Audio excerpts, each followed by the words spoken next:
Good evening. Courage, selflessness, generosity, empathy. Our next awardee embodies these qualities and more. Hamdi Ulukaya is the founder and chief executive officer of Chobani, but he is no ordinary businessman. A Kurdish-Turkish immigrant who grew up with few possessions to his name. Hamdi, as he is called by his employees, is as humble as his background. He has built his success with a work ethic founded on the values that were instilled in him as a boy growing up in Anatolia, and driven by a desire to build a better life for himself and for those around him. It is a quality he is the first to recognize in others. And perhaps that is why Chobani has hired so many refugees to work in its yogurt factories in New York and Idaho for the last 5 years. Hamdi has given hundreds of people who have faced the worst in this world the opportunity to start a new life in the United States. But he has not stopped there. Last year, he turned his attention to the 4 million Syrian refugees in Turkey, Lebanon, Jordan, Iraq, Egypt, and elsewhere, who see no prospect of returning home in the near future and are desperately struggling to restart their lives in exile. His remarkable personal contribution to the UN Refugee Agency mobilized resources just as winter began to creep in through the tents and camps just beyond the Syrian borders. His gifts have brought desperately needed supplies for thousands of refugees in immediate need. Supplies such as medicine, food, stoves, and fuel for heating, insulation for tents, thermal blankets, and winter clothing. They have also brought hope and dignity to the people suffering from the worst humanitarian crisis the world has seen since the Second World War. And Hamdi's generosity goes even further. This year, he pledged to give half of his wealth to benefit refugees around the world over the course of his lifetime.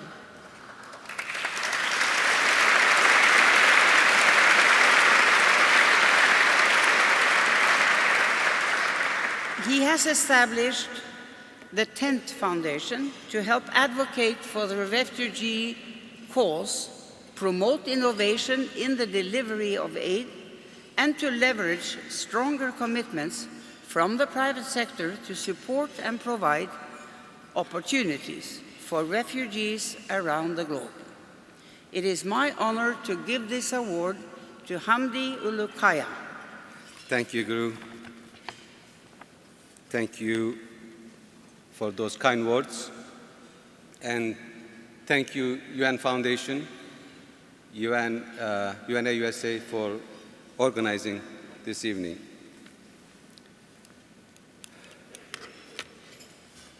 Mr. Secretary General, I want to thank you for your leadership.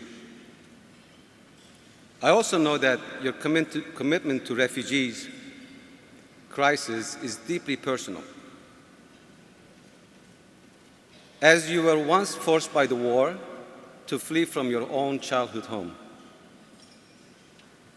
Tonight, there are more than 60 million men and women and children who find themselves in a similar situation. So while I appreciate and honor this award, I'm not here tonight to say thank you. I'm here to say, please. I'm here to ask your help. You see, every 3 seconds, someone is forced to leave their home and often their homeland without knowing if they will be ever to return. They're people just like you and me. They're business owners, doctors, lawyers, students, scientists, engineers, their mothers, their fathers, sons, and daughters. They are with families and careers and dream for their future. And one day, just like that, everything changes. Suddenly, the war that they've been watching on television comes to their own town. Bombs start falling in their neighborhood. Terrorists start rounding up their friends. So they pack up whatever they have, whatever they can carry, take their children by the hand, and they leave. Sometimes they walk hundreds of miles. Sometimes they hand over whatever they have, life savings, to smugglers. And sometimes they crowd their families into tiny plastic boats and drift out to sea and praying that they will make it to Europe before they are drowned. You know, a month ago, I went to a Greek island, Lesbos, and met some people who survived that very journey. You know, I knew conditions on the island wouldn't be that good, but I wasn't prepared for what I saw. There wasn't enough food or water. There weren't enough beds and blankets. There weren't enough humanitarian workers or volunteers, so most families were just left alone with not many people to greet them and no one to help them. In our first night there, a young boy, little boy, walked over and introduced himself. He came from Kobani, a town just in the Syrian border of Turkey. A Kurdish boy, just like me. And he asked us to come to meet his family who were living in a small makeshift tent. There were no mattresses on the floor. They slept on a piece of cardboard. And as this young boy's father was telling me how they were trying to get to Germany, a little sister appeared with a cup of tea in her hands. She held it to me and she said in Kurdish, "Uncle, this is for you." I'll never forget that.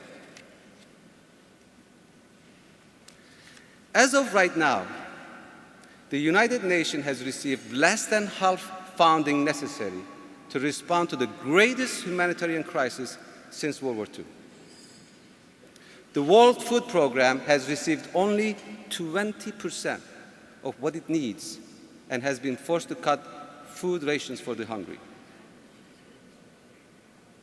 In the month since that heartbreaking photograph showed in the Turkish beach, 3-year-old Alan Kurdi, since that incident, 44 children had drowned trying to get to Europe. Some countries have refused to welcome a single refugee, while the others greeted them with fences and firearms. Refugees have been called burden. They've been called terrorists, even though they're the one who's been terrorized. You know, I hear all this, and then I think about that little girl who offered me a cup of tea. And I wonder sometimes if someone who has so little to give can find a way to show such kindness and generosity to a stranger, why can't those of us who have so much? How is it possible that in the year 2015, with all our wealth and resources and incredible technology, we can't find a way to greet the children who survived this dangerous journey with a clean mattress or had a hot meal? How is it possible? How is it? that we can't find a way to open our doors to brave, innocent people who risk their life to escape brutality. If the world community chooses to look away from the suffering and desperations of millions, it will not just be a humanitarian crisis that we face, but a crisis of a basic humanity.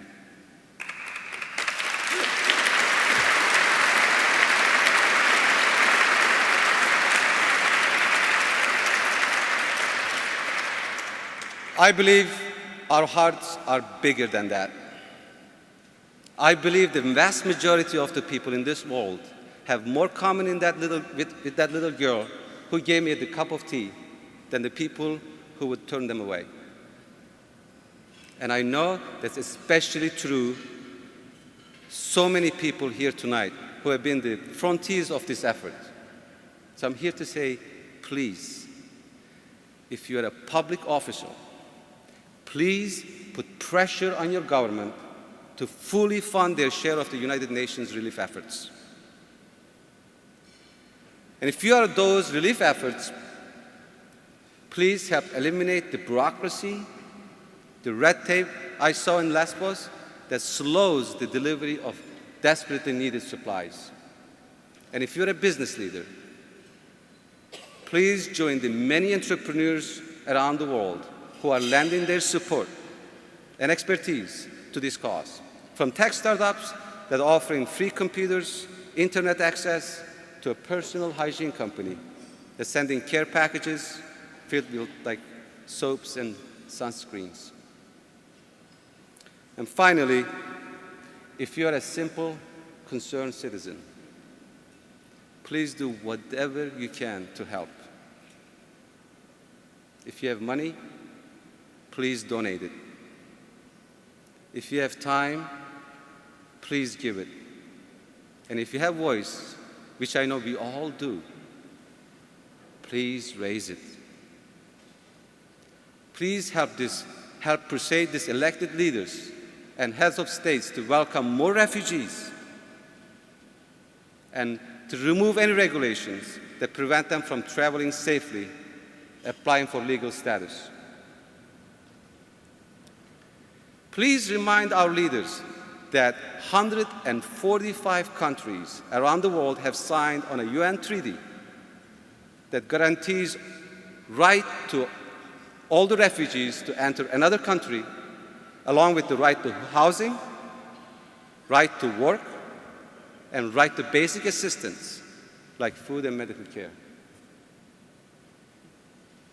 Please remind them that the contribution of refugees far outweigh the cost.